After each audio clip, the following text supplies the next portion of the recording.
حضرت سلیمان علیہ السلام اور مچھلی کا واقعہ۔ آپ علیہ السلام اللہ تبارک و تعالیٰ کے برگزیدہ نبی تھے اور حضرت داؤد علیہ السلام کے بیٹے تھے۔ حضرت داؤد علیہ السلام کی طرح اللہ تعالیٰ نے حضرت سلیمان علیہ السلام کو بھی بہت سے معجزات عطا کر رکھے تھے۔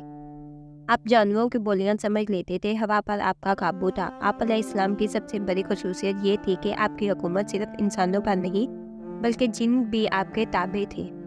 حضرت سلیمان علیہ السلام نے جب دیکھا کہ اللہ نے ان کے لیے دنیا کو وسیع کر دیا اور دنیا ان کے ہاتھ میں ہو گئی ہے، تو کہنے لگے، اے میرے معبود، اگر مجھے اجازت دیں کہ میں تیری تمام مخلوقات کو پورے سال کھلاؤں تو بہتر ہوتا۔ تو اللہ تعالیٰ نے ان کے پاس وہی بھیجی کہ تو اس پر ہرگز قدرت نہیں رکھتا۔ پھر درخواست کی، یا الہی صرف ایک ہفتہ۔ پھر جواب ملا کہ تو اس پر بھی قدرت نہیں رکھتا۔ پھر درخواست کی کہ یا الہی ایک دن۔ فرمایا اس کی بھی قدرت نہیں رکھتا۔ بہرحال اللہ تعالیٰ نے ایک دن کی اجازت دے دی۔ تو حضرت سلیمان علیہ السلام نے تمام جنات اور انسانوں کو حکم دیا کہ وہ تمام کے تمام ان چیزوں کو جو زمین پر حلال ہے، یعنی گائے، بیل، بکریاں، دمبے وغیرہ، اور ان تمام کو جو جنس حیوان میں سے ہے، یعنی پرندے وغیرہ، جب جنات اور انسانوں نے ان چیزوں کو جمع کر لیا تو اس کے لیے بڑی بڑی دیگیں تیار کی گئیں۔ پھر ان جانوروں کو ذبح کیا گیا اور ان کو پکایا گیا اور ہوا کو حکم دیا گیا کہ کھانے پر چلیں تاکہ خراب نہ ہو۔ پھر کھانوں کو جنگل میں پھیلا دیا گیا۔ اس کا طول 1 مہینے کی مسافت کے برابر تھا اور اس کا عرض بھی اتنا ہی تھا۔ پھر اللہ تعالیٰ نے حضرت سلیمان علیہ السلام کے پاس وحی بھیجی، اے سلیمان علیہ السلام، تو مخلوقات میں سے کس سے دعوت شروع کرے گا؟ تو حضرت سلیمان علیہ السلام نے فرمایا کہ میں دریا کے جانوروں سے شروع کروں گا۔ تو اللہ تعالیٰ نے بحر محیط کی ایک مچھلی کو حکم دیا کہ وہ حضرت سلیمان علیہ السلام کی ضیافت میں سے کھائے۔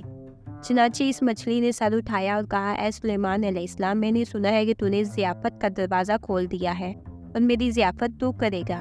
حضرت سلیمان علیہ السلام نے فرمایا، لے اور کھانا شروع کر۔ چنانچہ وہ مچھلی آگے بڑھی اور دسترخوان کے شروع سے کھانے لگی۔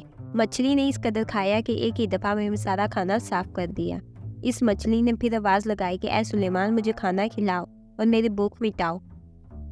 حضرت سلیمان علیہ السلام نے فرمایا، تو سارا کھانا کھا گئی، اب بھی تیرا پیٹ نہیں بھرا؟ تو مچھلی نے کہا، کیا اس طرح میزبان کا جواب ہوتا ہے اپنے مہمان کے لیے؟ اے سلیمان علیہ السلام، آپ خوب جان لیجئے کہ میرے لیے ہر روز اس طرح جتنا تو نے پکایا ہے دن میں 3 مرتبہ متعین ہے، اور آج میرے کھانے کے روکنے کا سبب تو بنا اور تو نے میرے کھانے میں کمی کر دی۔